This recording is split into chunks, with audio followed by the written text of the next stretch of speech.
Hello student, कैसे हो आप सब। Welcome to our channel Supernova Fun and Learn. बच्चों, कल की क्लास में हमने उदाहरण नंबर 7 तक सारे सवालों को हल कर लिए थे। आज मैं आपको सवाल नंबर 8 को हल करवाऊंगा। आइए देखिए, सवाल नंबर जो 8 है वो है, दो व्यक्तियों की आय का अनुपात 9:7 है और उनके खर्चों का अनुपात 4:3 है। यदि प्रत्येक व्यक्ति प्रति महीने में 2,000 रुपये बचा लेता है तो उसकी मासिक आय ज्ञात कीजिए। यहाँ पर हमें दो व्यक्ति हैं, दोनों व्यक्तियों की हमको मासिक आय यहाँ पर अनुपात में दे रखी है और उनका जो खर्चा है वो भी हमको अनुपात में यहाँ पर दिया गया है। इस प्रकार से जो दोनों व्यक्ति हैं अपनी मासिक आय में से 2-2 हज़ार रुपये की बचत कर लेते हैं, तो हमको यहाँ पर उनकी मासिक आय ज्ञात करनी है। तो देखिए, हम यहाँ पर मान लेंगे, माना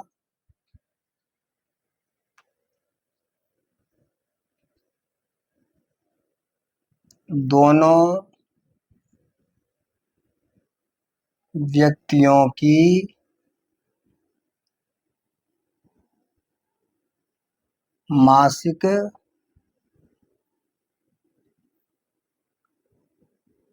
आय 9x और 7x है। हमने यहाँ पर दोनों जो व्यक्ति हैं उनकी मासिक आय मान ली कि एक व्यक्ति की मासिक आय 9x रुपये है और दूसरे व्यक्ति की जो मासिक आय है वो 7x रुपये है। इसी प्रकार से तथा उनके मासिक खर्च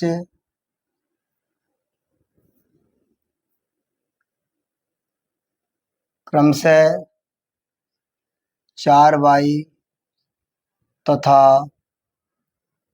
3y रुपये है। तथा हमने उन दोनों व्यक्तियों के मासिक खर्च भी यहाँ पर हमने मान लिए कि उनके मासिक खर्च, जो पहला व्यक्ति है उसका 4y रुपये है और जो दूसरा व्यक्ति है उसका मासिक खर्च 3y रुपये है। तो इस प्रकार से हमारी समीकरण नंबर 1 जो बनेगी वो बन जाएगी, यहाँ पर लिख देंगे प्रश्नानुसार। समीकरण नंबर 1 बनाएंगे, जो पहला व्यक्ति है उसकी मासिक आय है 9x रुपये और 9x में से वो 4y रुपये खर्च कर देता है और इस प्रकार से उसके जो महीने के अंत में 2,000 रुपये की बचत हो जाती है। ये हमारी आ जाएगी समीकरण नंबर 1। इसी प्रकार से जो दूसरा व्यक्ति है उसकी मासिक आय है 7x रुपये और वो उसमें से 3y रुपये खर्च कर देता है। इस प्रकार से उसकी बचत भी 2,000 रुपये प्रतिमासिक है। इस प्रकार से हमको ये समीकरण नंबर युग्म यहाँ पर प्राप्त हो गए हैं।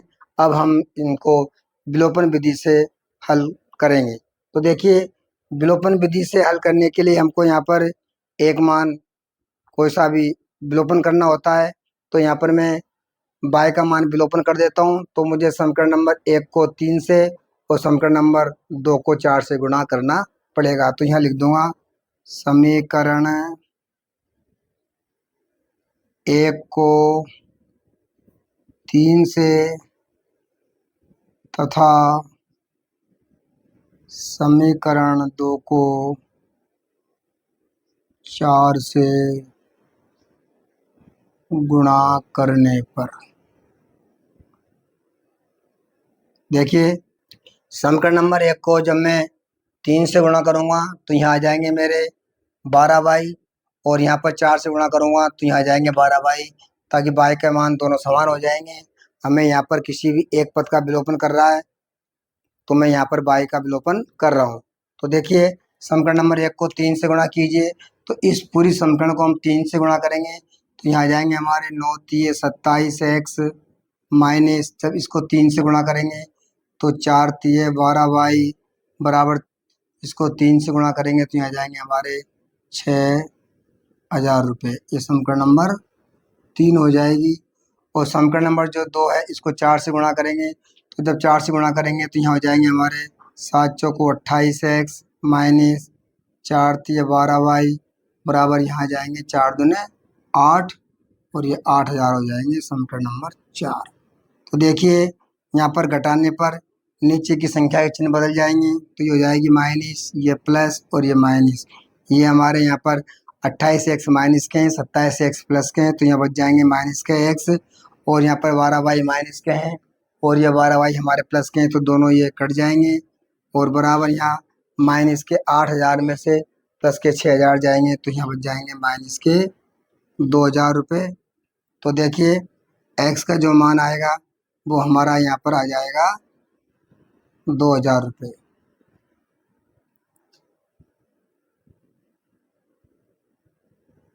जब x का मान यहाँ पर 2000 रुपये आया तो इस x के मान को मैं समीकरण नंबर 1 में रख देता हूँ। तो यहाँ पर लिख देंगे x का मान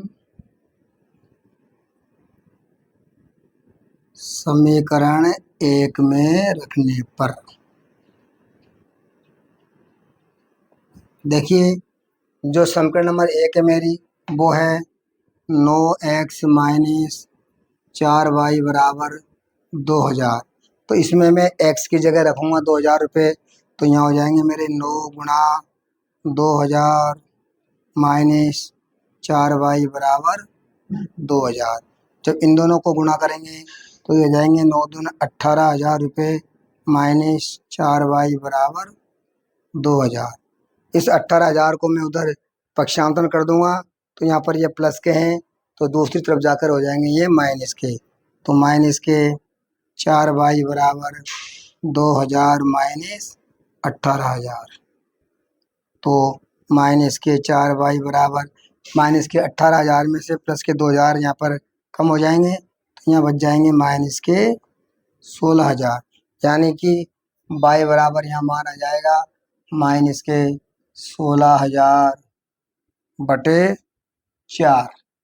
तो यहाँ पर ये माइनस माइनस दोनों प्लस हो जाएंगे और y बराबर यहाँ जाएंगे 4000।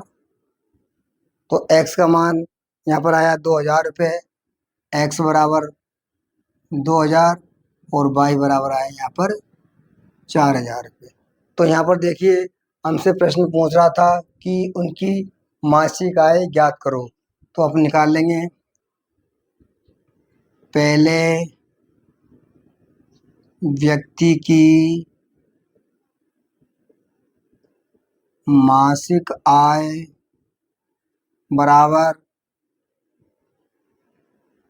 9x, तो ये हो जाएगी 9 गुणा x का मान है 2000 रुपये, तो ये हो जाएंगे हमारे 18,000 रुपये। दूसरे व्यक्ति की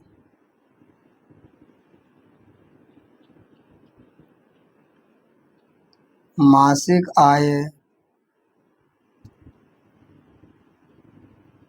बराबर वो थी हमारी 7x, यानी 7 गुणा x का मान था 2000 रुपये, तो वो हो जाएगी 14,000 रुपये।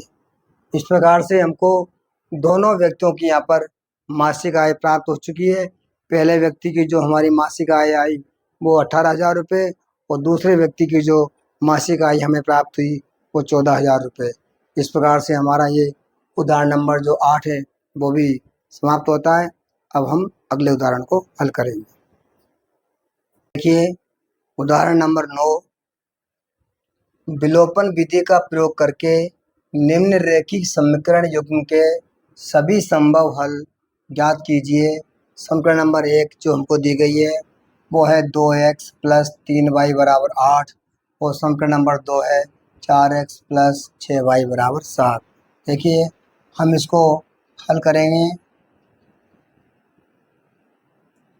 समीकरण नंबर 1 है हमारी 2x प्लस 3y बराबर 8 समीकरण नंबर 1, और जो समीकरण नंबर 2 है वो है 4x प्लस 6y बराबर 7 समीकरण नंबर 2।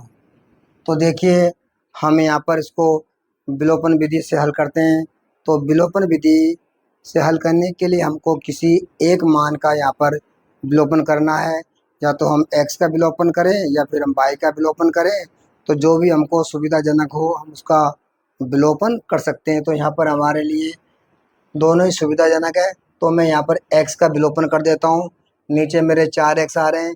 अगर मैं इस समीकरण नंबर 1 को 2 से गुणा कर दूंगा, 2x को यहाँ भी 4x हो जाएंगे, और जब यहाँ 4x और यहाँ 4x है तो हम जब इनके चिन्ह बदल देंगे तो 4x से 4x दोनों यहाँ पर कट जाएंगे और इनका विलोपन हो जाएगा।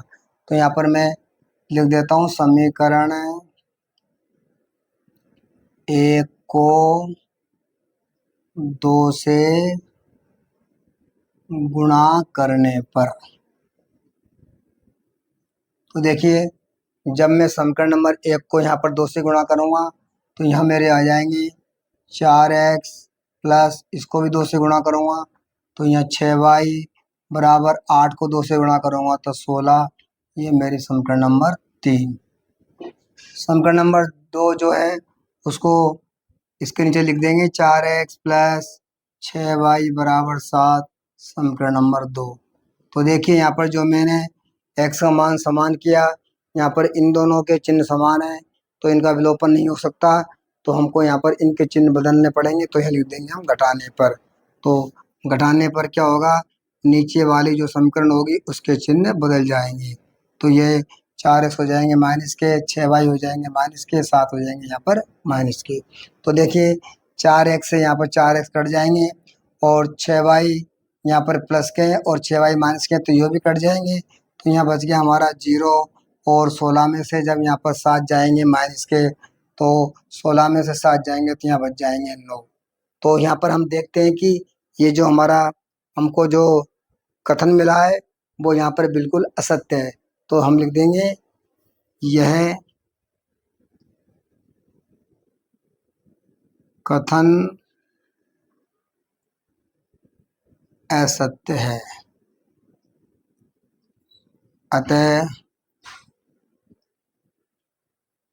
इस रैखिक समीकरण युग्म का कोई हल संभव नहीं है। तो ये प्रश्न आगे हमारा हल नहीं हो सकता, तो इसके कोई भी हल संभव नहीं है। तो इसको हम यहाँ पर ही लिख देंगे कि भाई इसके कोई भी समीकरण के हल संभव नहीं है। इस प्रकार से जो हमारा एग्जाम्पल 9 था वो समाप्त होता है। अब हम हल करेंगे लास्ट एग्जाम्पल को। देखिए नेक्स्ट जो हमारा एग्जाम्पल है उदाहरण नंबर 10, इसको हल कीजिए। 2 अंकों की एक संख्या एवं उनके अंकों को पलटने पर बनी संख्या का योग 66 है। यदि संख्या के अंकों का अंतर 2 है तो संख्या ज्ञात कीजिए, ऐसी संख्याएं कितनी है, ये भी हमें मालूम करना है। तो देखिए यहाँ पर हम थोड़ा सा पहले मैं इसको आपको समझा देता हूँ कि देखिए 2 अंकों की संख्या, आप यहाँ पर कुछ भी ले लीजिए। मान लीजिए 2 अंकों की संख्या मैंने ले ली यहाँ पर चिन्ह में, ये इसमें 2 अंक है, इकाई का अंक यहाँ पर 6 है और दहाई का अंक 9 है। तो देखिए 2 अंकों की संख्या कब बनती है, जब हम उसके दहाई के अंक को 10 से गुणा करते हैं और इकाई के अंक को 1 से गुणा करते हैं। तो जैसे मान लीजिए चिन्ह में, तो यहाँ पर दहाई का अंक 9 है तो 9 को हम गुणा करेंगे किससे, 10 से, और प्लस 6 को गुणा करेंगे 1 से। तो देखो जब 10 को 9 से गुणा करेंगे तो यहाँ पर आ जाएगा हमारा 90, और 6 को 1 से गुणा करेंगे तो यहाँ पर आ जाएगा 6 कम 6, दोनों को जोड़ने पर संख्या बन जाएगी हमारी चिन्ह में। ऐसे आप कोई भी संख्या और ले सकते हैं। जैसे हमारी संख्या ले ली आपने 65, यहाँ पर हम 10 से 6 को गुणा करेंगे तो 60, और इसमें प्लस 5 जोड़ेंगे तो हमारी यहाँ पर आ जाएगी 65। तो इस प्रकार से हम देखते हैं कि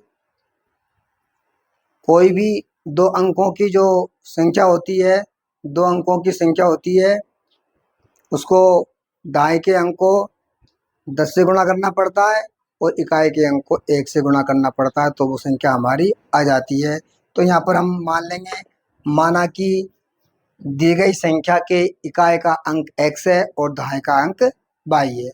यहाँ पर मान लेंगे, माना संख्या के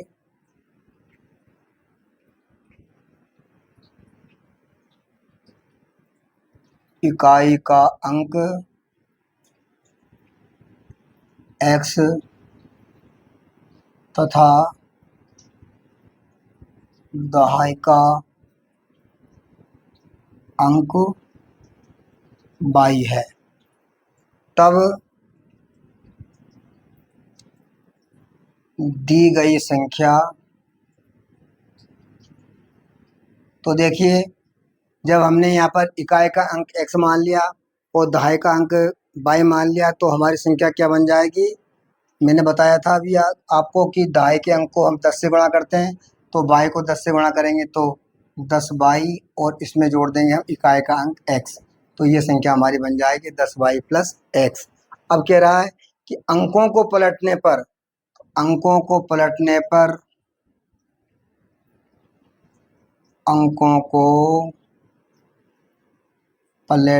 पर बनी संख्या, जब हम अंकों को यहाँ पर पलट देंगे तो जो हमारी संख्या बनेगी वो बन जाएगी 10x प्लस y। तो इस प्रकार से जो हम इकाई का अंक को y मान लेंगे और दहाई के अंक को x मान लेंगे तो हमारी संख्या बन जाएगी 10x प्लस y। अब देखिए हम बनाते हैं समीकरण। प्रश्नानुसार समीकरण नंबर 1 क्या बनेगी हमारी, देखिए दो अंकों की एक संख्या एवं उनके अंकों को पलटने पर बनी संख्या का योग 66 है। तो हम देखो ये तो हमारी संख्या थी और जब हमने अंकों को पलटा तो संख्या हमारी ये बनी, तो इन दोनों के अंकों का योग कितना है 66। तो हम इन दोनों को जोड़ देंगे, 10y plus x plus 10x plus y बराबर हो जाएगा यहाँ पर 66। तो देखिए 10x और x ये हो जाएंगे हमारे 11x, ऐसे ही 10y और y ये भी हो जाएंगे यहाँ 11y बराबर 66। इनमें हम यहाँ पर 11 कॉमन ले लेंगे तो यहाँ बच जाएंगे x प्लस y बराबर 66, यानी x प्लस y बराबर हो जाएंगे 66/11। तो x प्लस y बराबर 66 11 से कट जाएंगे 6 बार, ये आ जाएगी हमारी समीकरण नंबर 1। अब देखिए जब हम समीकरण नंबर 2 बनाएंगे तो यहाँ पर कह रहा है यदि संख्या के अंकों का अंतर 2 है, तो संख्या के अंकों का अंतर, अब इसमें हमारी 2 प्रकार की समीकरण बन सकती है। वो बन जाएगी प्रश्नानुसार x माइनस y बराबर 2, समीकरण नंबर 2। संख्या के अंकों का अंतर, हमने अंकों का अंतर कर दिया x माइनस वाई बराबर 2, या फिर हम इसको ऐसे भी लिख सकते हैं कि y माइनस एक्स बराबर 2। ये हमारी समीकरण नंबर यहाँ पर 3 आ जाएगी। अब हम पहले समीकरण नंबर 1 को और 2 को विलोपन विधि से हल कर लेते हैं। तो यहाँ पर लिखते हैं समीकरण 1 व 2 से। तो देखिए समीकरण नंबर 1 है हमारी x प्लस वाई बराबर 6 और समीकरण नंबर 2 है x माइनस वाई बराबर 2। ये समीकरण नंबर 1 है और ये समीकरण नंबर 2 है।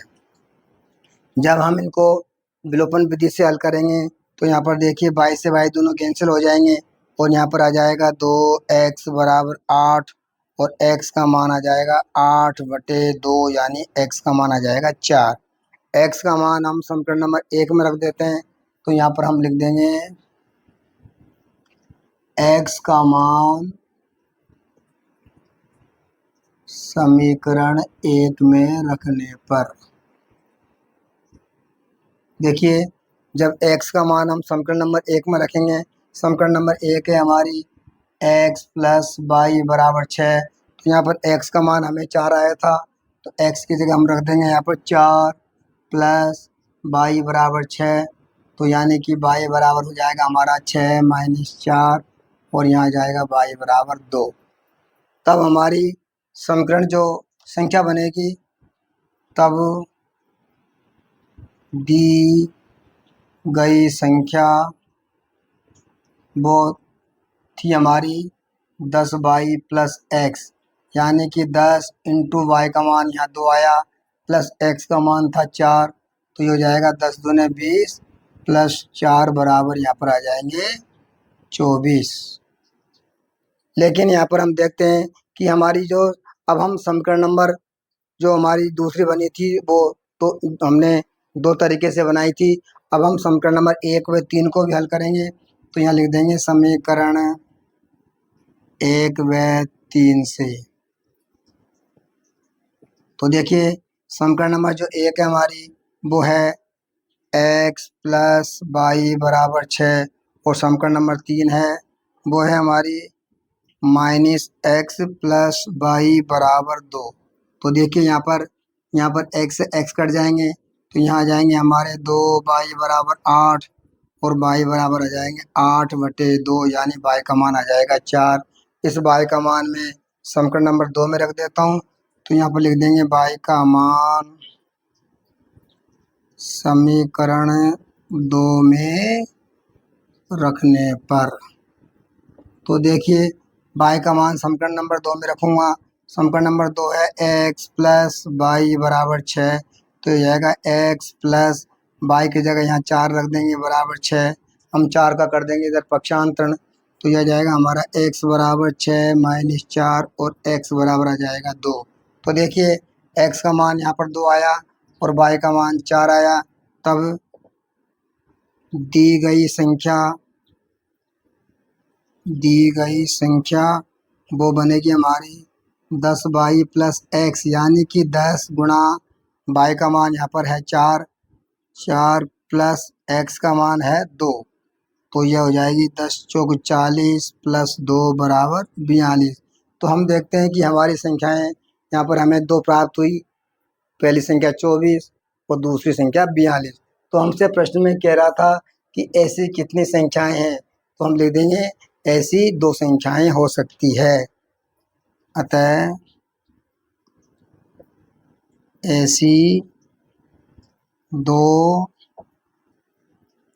संख्याएं हो सकती है, एक तो आपकी 24 और वह 42। इस प्रकार से हमारा जो एग्जाम्पल नंबर 10 है वो समाप्त होता है। इस तरह ये हमारी पूरी प्रश्नावली 3 समाप्त होती है, और इसके सारे जो एग्जाम्पल थे वो भी मैंने आपको समझा दिए हैं। मुझे पूरा विश्वास है कि आपको ये प्रश्नावली अच्छी तरह समझ में आई होंगी। तो सभी स्टूडेंट्स हमारे चैनल को सब्सक्राइब करेंगे और अपने साथियों में इसको शेयर भी करेंगे। इसी के साथ सभी को धन्यवाद। Thanks for watching this video. Please like, share and subscribe and press the bell icon. Thank you.